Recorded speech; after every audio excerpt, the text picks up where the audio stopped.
Mangroves, a wonder of nature, are the only trees that thrive in salt water all along the coast. There's nowhere else in Kenya we can be able to come up with a mangrove ecosystem simply because it has to exist between the sea and land. These trees are hardy and play a critical role for coastal ecosystems and communities. If we didn't have mangroves along the coast, most of these shorelines would have been eroded a long time ago. But mangrove forests have been decimated by overharvesting at a rate faster than that of rainforests. Miti ilikatwa mingi sana. Lori zilikuwa zinakuja kubeba miti. Watu wenye wanaishi hapa karibu hawakujua umuhimu wa mikoko, kwa hivyo walikuwa wanachangia sana katika kukata ile miti na kuuza ili wapate pesa.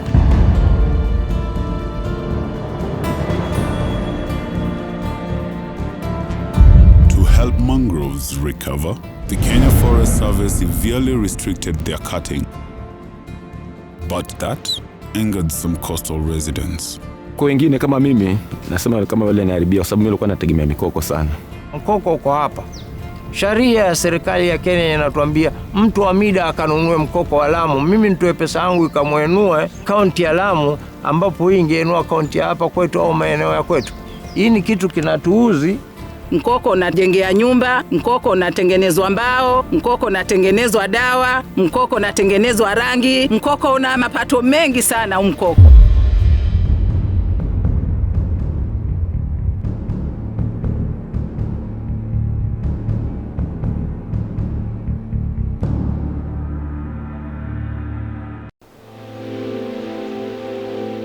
Whatever waters come from the land, the fresh water, and water coming from the sea, it creates a brackish water system. Mangroves are able to tolerate high salt content because of different physiology that they have. Salt is toxic even to organisms that survive within them. So how they do that is they have salt excluders. They are able to extract salt so that they just get in fresh water. By surviving where no other trees can, mangroves shelter juvenile fish. 75% of the fishermen's catch begins life in this underwater nursery. Wavuvi nao pia wanafaidika na mikoko kwa sababu samaki ndio mazalio yao ndani ya mikoko.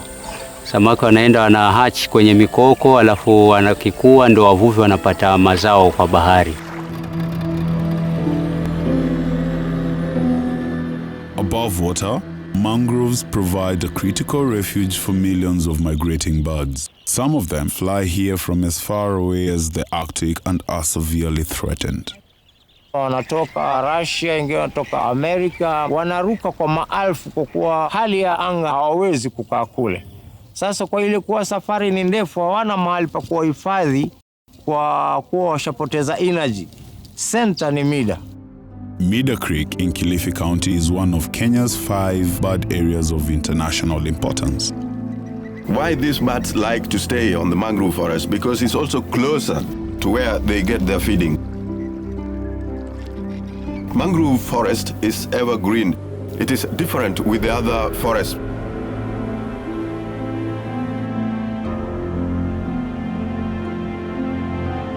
Land forest has got season, whereby when we have rainy season is when they are healthy. When we get like now, we have it dried out, they are all nearly like dead. Mangrove forest is ever alive.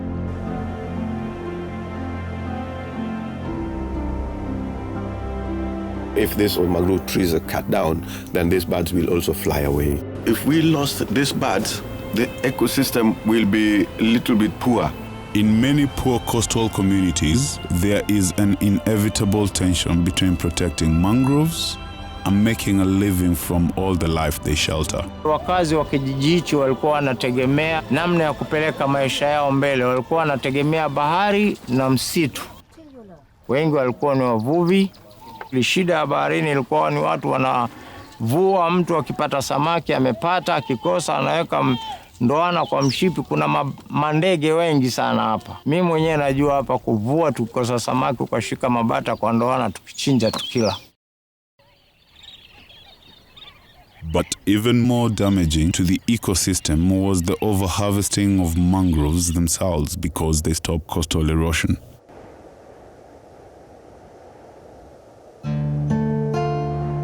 Yote ilikuwa ni miti mikubwa na ndio ilikuwa inasaidia kuzuia maji yasifike huku. Lakini sasa kwa kutoelewa, raia kina mama zaidi ndio ambao walikuwa wanakuja wakikata hii miti, wakikata. Wanataka kupata chakula, muhimu ni kupata magogo, wanakuja wanakata. Back then, no one explained to Meadow Creek's residents that by cutting mangroves, they were cutting the ground beneath their feet. Mangrove ecosystem is the only ecosystem that is known naturally that can be able to mitigate erosion of the shoreline because of its root structure. If we didn't have mangroves along the coast, most of these shorelines will have been eroded a long time ago. That bitter reality was brought home to everyone by the tragic El Nino floods of 20 years ago. Entire towns were flooded and 500 hectares of mangroves destroyed. Sasa ile mvua El Nino ndio iliathiri. Sasa hii bahari inazidi kwenda juu. Tulikuwa na miti zamani ilikuwa iko huku, tukishika huku tukingoja samaki. Lakini sasa tunangoja samaki wapi? Tunangoja samaki juu. Hii bandari hapo zamani ilikuwa bandari haiko wazi hivi. Bandari ilikuwa ndogo, sehemu kubwa ilikuwa ni mikoko. Lakini mikoko mingi imekufa kwa sababu ya mchanga kuteremshwa na maji. Kwa hiyo ndio bandari yone imevile imepanuka, imekuwa pana kabisa. Meadow Creek has also suffered severe erosion. Sasa imeliwa na maji hiyo. Kuliwa na maji ndio hii imefungua barabara ya maji kuingia huko. Maanake hizi maji zinazuiwa na hizo embankment hizi mwinuko. Sasa hii erosion iliyopita hapa ikatenga pale na hapa. This a gateway for water now, ndio ambayo yanaingia hivi. Maji hayapenduki moja kwa moja. Yanakuja yanaingia hivi alafu yanaswava yanaingia hivi yanajaza huko. And because the environment was severely damaged, survival became even harder for people in coastal communities. Meadow Creek residents were increasingly frustrated by the regulations set by the Kenya Forest Service meant to turn a dire situation around. Forest mutufungie, tusiingie kukata mbao, tusiue wanyama pale, na kazi ya pili ni baharini, na hapa mwatambia uvuvi, tuko wengi tupungue, tatizo ikawa raia watakula nini au watafanya kitu gani. Mock battles are an old tradition along the coast. But a real war was about to erupt between those charged with protecting the forest and the local communities. Raia walienukana kama chuki au hasira ya kwamba msitu unaleta maafa kwao, na huyu raia sasa akawa kama adui wa ule msitu. Kwa hivyo sisi tulikasirika, tukaingia hapo, tukazozana na watu wa KWS, tukazozana na watu wa forest. Mpaka mimi ninayezungumza alikuwa ni kiongozi wa group, nikakamatwa, nikapelekwa kwa DC, nikapelekwa polisi. But instead of pushing everyone apart, the conflict sparked a dialogue between Meadow Creek residents and Kenya's conservation officials. Lakini nashukuru nilikuwa na uwezo wa kueleza mpaka wakaona hasira yetu na uharibifu wetu ulikuwa unakuja na nini. Na hii ndio ilisababisha wao kutuletea vyama vya kuhifadhi mazingira, vya NGOs kuingia na kuanza kutuelimisha. Na serikali haikuona mbaya. Baada ya sisi kuelimishwa, matokeo ndio haya. Tulipoelimishwa tulifahamu, tukapatiwa alternative. Sasa sisi tumekuwa hatuharibu tena, sisi ndio wenye kuhifadhi. In this era of climate change and rising seas, saving the mangrove forests, say conservationists, is like saving ourselves. And because they breathe in carbon dioxide, mangroves help our planet stay cool and green. Within the mangrove ecosystem, there's a lot of life, both above ground and beneath ground. And all this increase the biomass of the mangrove forest and enables them to be very useful for things like carbon sequestration, because you need a lot of that life and that carbon to be held in by either organisms inside or by the root network of the mangrove system. We cannot afford to lose mangrove. All of that carbon will be released, and we are now currently fighting to have less and less carbon in the atmosphere. But daily survival is not academic for the people who have lived in these coastal forests for generations. Many want to continue harvesting mangroves today. The community mainly normally wants to have the products from mangrove, but that is difficult to enforce and regulate unless the community is well informed and aware on where they should cut the mangrove and how they should harvest it. In Meadow Creek, mangrove cutting is now against the law. But it wasn't always that way. Mimi kunakuja kwa asubuhi, yategemea na maji kama yametoka ndio unapata time ya kuingia kokoni. Nakata. Kuna mtu anaweza kuambia nataka zio ni ile kupiga ya kukita chini. Alafu kuna fito. Alafu kuna pau ni ile kufanya roofing. Na pamoja na kuni pia. Maji yakija unapigeka kwenye kanuu, tunarudi tunakupeleka juu. Kama kuna mtu anataka unamuuzia. Mimi nilikuwa nategemea mikoko sana. Nyumba yako kibomoka, unaweza kuingia tu mangrove ukakata miti ukaenda nayo ukafanya renovation nyumba yako. Lakini sasa hivi haiwezekani. Wamezuia. Na ukionekana ukiingia porini kama hivi kata miti ni hatia. There are some certain areas that we don't allow for harvesting, like where we have the marine reserve or areas that are ecologically sensitive in terms of wildlife and marine life. If you allow the commercial exploitation, then you will degrade that ecosystem very fast. And Meadow Creek, a UNESCO Biosphere Reserve, is one of the most sensitive places. This mangrove boardwalk was a first step to bridge the divide between conservationists and the local community, who get paid for every visitor to the reserve. The biggest issue you've got to get across is you've got to find ways in which you can sell the idea of conservation to a people who have, in some cases, relied on it as a source of income in the past, and putting across to them the benefits of maintaining an environment for tourism. And in doing that, you do have to find ways for them to see immediate benefit, because a lot of the people are on a subsistence existence. Turtle Bay Beach Club takes pride in showing the guests the natural beauty of Meadow Creek. Every one of their adult trips supports conservation efforts and helps the local community. Within the community, we have an outreach that aid the local community, both in general life, but also in aiding us in our attempts to conserve the environment as is. And to make it even better, ecotourism supports these Meadow Creek women and their mangrove nursery. Hii mikoko tuwapanda kuboresha, na huwa tuwapanda ikiwa mikubwa kama hivi. Ukitokea wanunuzi tuwauzia, kama hakutokea tuwapanda si wenyewe ili kuboresha. Hii mikoko tuwapenda kama ingewezekana, tukipata mfadhili kama hivyo atakayenunua, tujiendeleze, maana tutaipanda kwa wingi, halafu akinunua si tujiendeleza. Mangrove ecotourism has also caught on in Kenya South Coast. Karibuni kwenye mradi wa kina mama Wagazi. Jina langu ni Mwatimi Amadi, ni tour guide Wagazi Women Mangrove Boardwalk.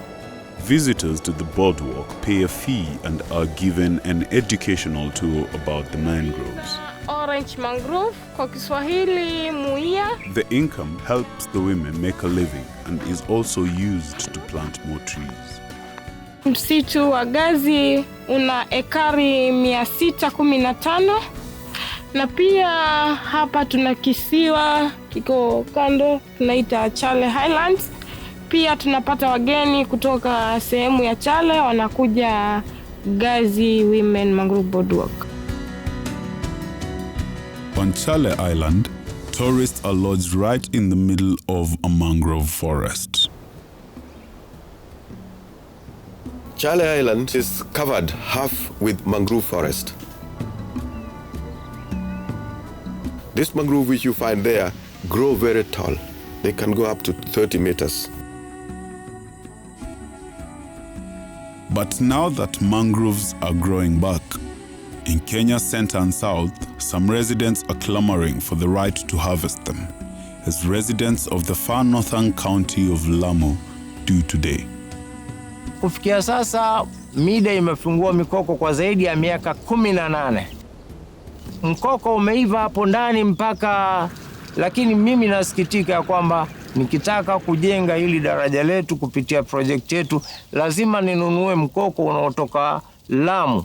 Gogo ambalo ningelipata hapa kwa gharama ndogo tu, pengine ya shilingi 50, mimi nanunua gogo mpaka shilingi 3,000.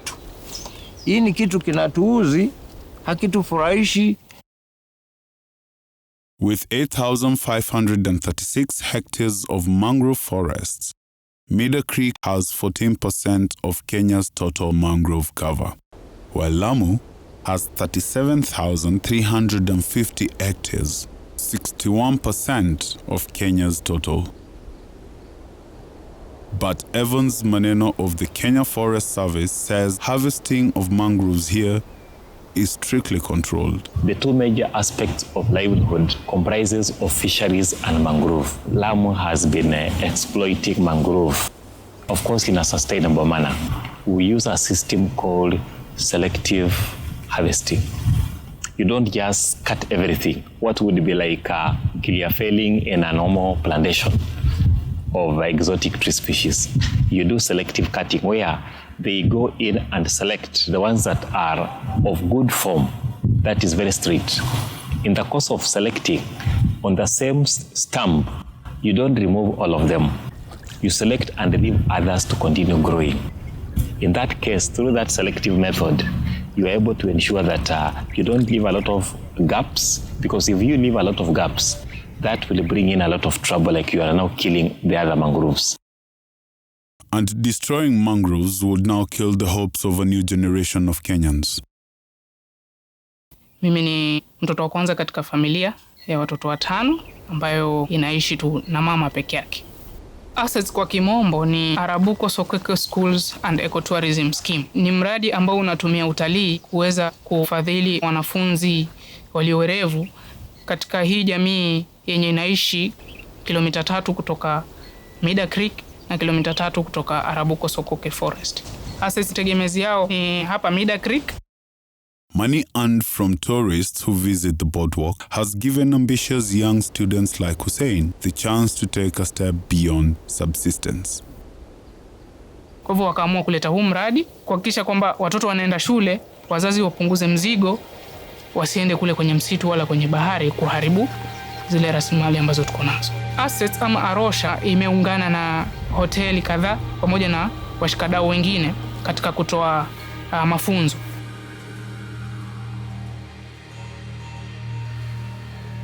And the children of Mida Creek are now also taught about the importance of their heritage.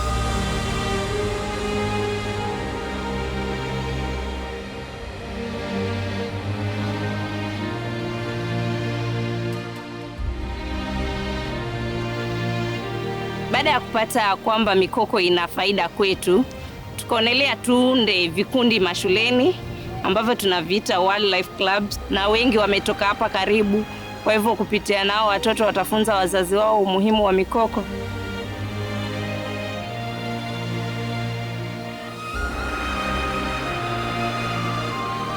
Leo wamejitayarisha kupanda miti, kurestore at least ile kidogo ambayo ilikatwa zamani.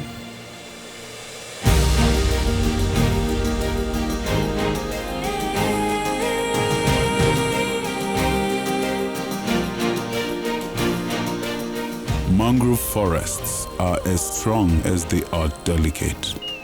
They are complex, They are beautiful. They are life.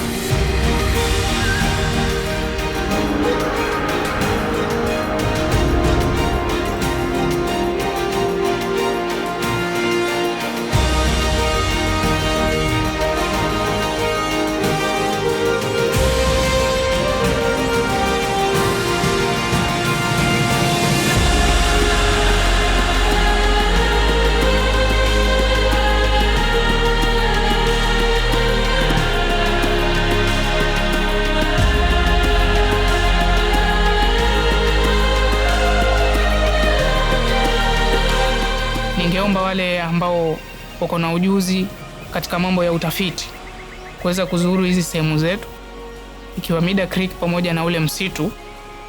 Wao wanaweza kutupatia mbinu mbadala ambazo kwamba zinaweza kutupatia mapato ya kuweza kujikimu kimaisha, mbali na ule uharibifu ambao tumeweza kuwa nao hapo mbeleni. Katika kufanya hivyo, wakitupatia mbinu mbadala za kuweza kujisimamia kimaisha, tutajihusisha kikamilifu katika kuhifadhi bahari, kuhifadhi msitu. Hivyo basi rasilimali zile ambazo ziko kwa sasa zitaweza kudumu hata kwa vizazi ambavyo vinakuja.